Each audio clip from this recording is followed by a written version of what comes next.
নমস্কার বন্ধুরা, সুপ্রিয়া কিচেনে আবারও আপনাদের সবাইকে স্বাগত জানিয়ে আমি চলে আসলাম আপনাদের সামনে এই শীতের সন্ধ্যায় দুটো মুখরোচক চপ আর পকোড়া রেসিপি নিয়ে। আপনারা পুরো ভিডিওটা প্রথমের থেকে শেষ পর্যন্ত দেখতে থাকুন, আপনাদের অবশ্যই ভালো লাগবে। আজকে আমি যে দুটো জিনিসের রেসিপি বানাবো সেই দুটো জিনিস আপনাদের দেখাচ্ছি। নিয়েছি দেখুন টমেটো আর নিয়েছি কাবলি ছোলা। এই কাবলি ছোলাটা আমি সারাদিন ভিজিয়ে রেখেছিলাম, দেখুন কত সুন্দর ভিজেছে, ভিজে এরকম মোটা মোটা হয়ে গেছে। এই ছোলার পকোড়া বানাবো আর এই টমেটোগুলো একদম প্লেন চপ বানাবো। চপ আর পকোড়ার জন্য একটা ব্যাটার বানিয়ে নেব। একরকম ব্যাটারেই হয়ে যাবে দুটো কাজ। এই বাটির মাপ করেই আমি 3 বাটি বেসন নিয়ে নেব। দিয়ে দেবো স্বাদ মতো লবণ, লঙ্কার গুঁড়ো, হলুদ গুঁড়ো, জিরের গুঁড়ো। 3 বাটি বেসনের মধ্যে আমি 2 চামচ কর্নফ্লাওয়ার দিয়ে দেবো। আর দিয়ে দেবো এখানে দেখুন আমি ফুল 1 চামচের 3 ভাগের 1 ভাগ নিয়েছি খাবার সোডা। এই খাবার সোডা দিয়ে দেবো শাহি গরম মশলার গুঁড়ো। শুকনো উপকরণগুলো আগে খুব ভালো করে মিশিয়ে নেব। এবার অল্প অল্প করে জল দিয়ে মাখিয়ে একটা থকথকে ব্যাটার বানিয়ে নেব।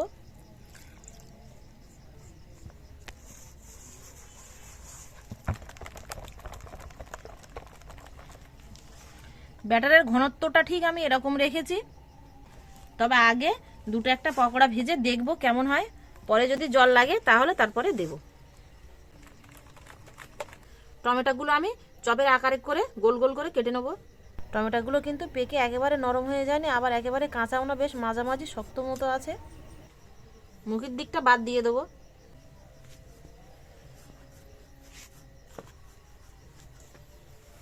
ঠিক এরকম সাইজ করে আমি কেটে নিয়েছি।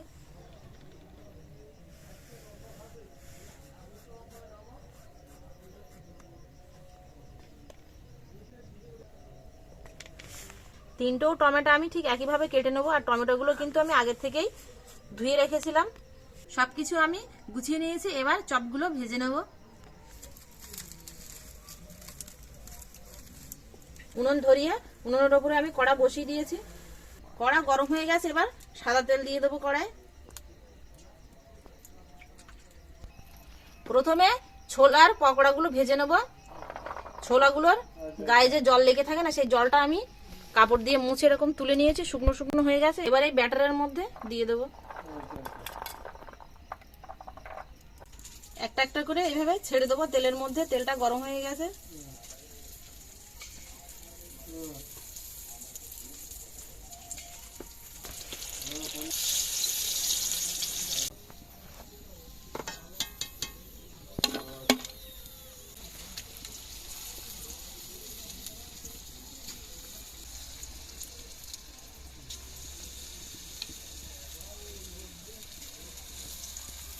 যেগুলো হয়ে যাচ্ছে সেগুলো তুলে নাও।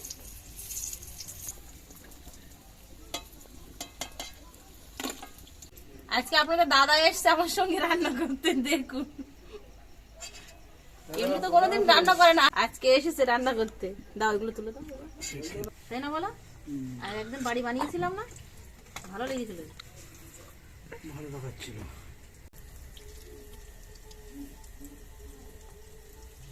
ছোলার পকোড়াগুলো ভেজে নিয়েছি, এবার টমেটো চপগুলো ভেজে নেব। ছোলার পকোড়া ভেজে এতটা ব্যাটার বেশি হয়েছে, এর মধ্যে আমি অল্প কালো জিরে দিয়ে দেবো।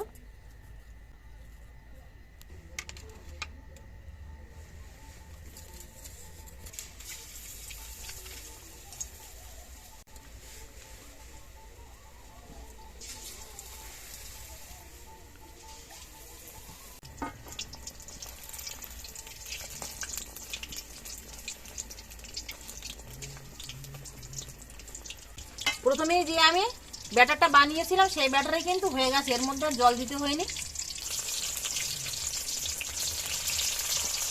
তেল কমানি যেটা একটু তেল দিতে হবে, নইলে ভেসে উঠছে না। আর অল্প একটু তেল দিতে হবে। দাদা তুলে দাও, হয়ে গেছে, লাল হয়ে গেছে।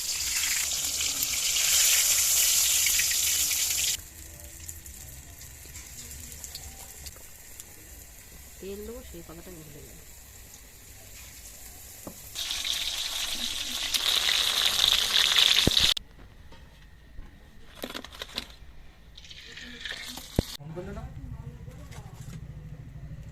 দু রকম চপ আর পকোড়া ভেজে নিয়ে বসে পড়েছি। দেখুন সবাই মিলে শীতের সন্ধ্যায় বসে, আর দেখুন হাতে নিয়েছি মুড়ি, এই মুড়ি দিয়ে আজকে খাওয়া হবে নাকি?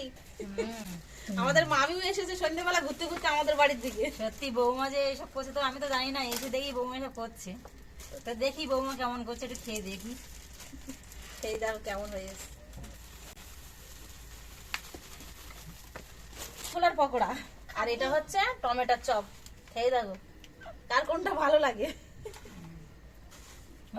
ছোলা পোড়া ছোলা আপনি চলো, খুব ভালো হয়েছে তো। বলে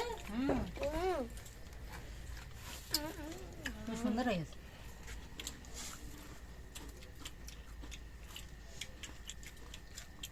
মুড়ি দিয়ে খাওয়া এটাই ভালো হয়েছে। এটা কিসের চপ? ওটা টমেটোর টমেটোর চপ। উফ কি সুন্দর হয়েছে। ভাঙে তাড়াতাড়ি এসো, তুমি একটা নিয়ে নাও। বাহ, একটু টকটক মতো লেগেছে, খুব সুন্দর হয়েছে। ভাঙি তুমি দেখো, এই দেখো। আমি এটা খেয়ে দেখি, আমি তো তুলেছি, আমি এটা খেয়ে দেখি। টমেটোর চপ এটা খুব হেভি ভালো টেস্ট হয়েছে। লাগবে।